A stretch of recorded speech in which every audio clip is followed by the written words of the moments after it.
Hi friends, do you know somebody or your kids or you yourself who wants to come to United States of America to pursue their undergraduate studies? Then you've tuned in to the right video. My name is Rima Chatalia and I am an expert tutor at C2 Education, Kaplan and Princeton Review in San Francisco, and I have tutored over a gazillion students about SAT and ACTs. In this video, I am going to particularly talk about what is the SATs, what are the sections of the SATs, and how you need to prepare for the SATs. So let's get started. SAT stands for Scholastic Aptitude Test. It is a total of 1600 points and is divided into two sections: critical reading and writing and mathematics. Each of the section is 800 points each. Critical reading has 52 questions, writing has 44 questions, and mathematics has 58 questions spanning over a period of 3 hours. There is also an optional essay section. SAT score is a deal breaker. Most good universities in America recommend that you have a competitive score on your SAT because they consider that as a judgment of your aptitude. Thus, it is extremely essential for you to score well on this test. The best time to take SAT is in your 11th grade or your junior year of high school. If you're studying in IGCSE or IBDP, the best time to take this test is in the first year of your A levels or the first year of your IBDP or IB diploma program. How much time should you spend preparing for SAT? Well, this is a fairly subjective question, but I'm going to give you two answers depending on what your choice is. So, for example, if you've decided way early on while you enter your high school that you want to come to United States of America to pursue your undergrad, the best way to go about it is to take your PSAT or preliminary SAT in your 10th grade. PSAT is exactly similar to SAT without the essay section, and it will give you a judgment of how prepared you are to take your SATs.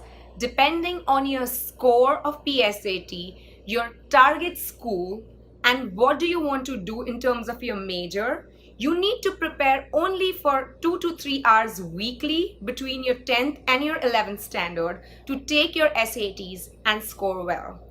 However, in a case where you just decided in your 11th grade, or for that matter your 12th grade, that you want to go to United States of America, we recommend that you study for at least 1.5 hours or 90 minutes for 5 days a week for 12 weeks. So, if you do the math, it comes to about 90 hours of intensive preparation on your side.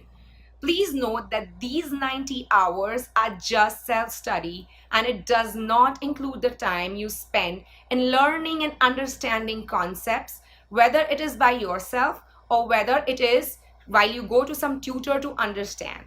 It is also not including the time you spend to take mock tests. I highly recommend that everybody takes at least 8 mock tests in the same setting as you would take your SATs. So, what book should you be referring to while you study for your SATs? The number one book that I recommend to all my students is the Official Study Guide by the College Board. College Board is the institute that sets up the SAT paper, and thus it is very effective to study from this book. If you are a student at my personal tutoring, I also have a lot of resources that I have from my personal bank and my experiences that can be of help. I see a lot of students these days refer to Barron, or for that matter, a lot of other crappy books that are available on the shelf. I do not recommend these books.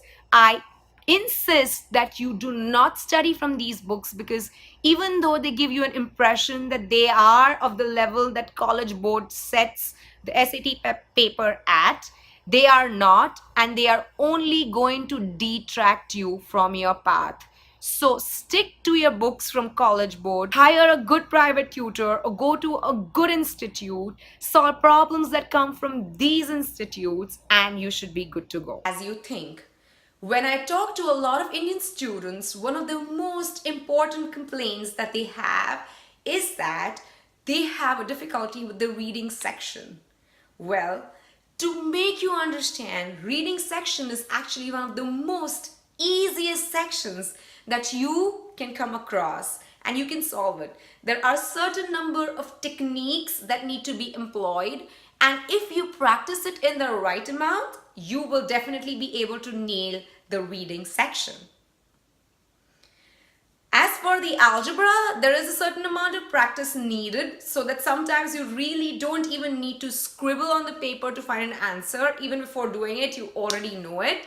So there are certain tricks and tips. So this is Reema signing off, and if you have any doubts, there is my number towards the end of the video.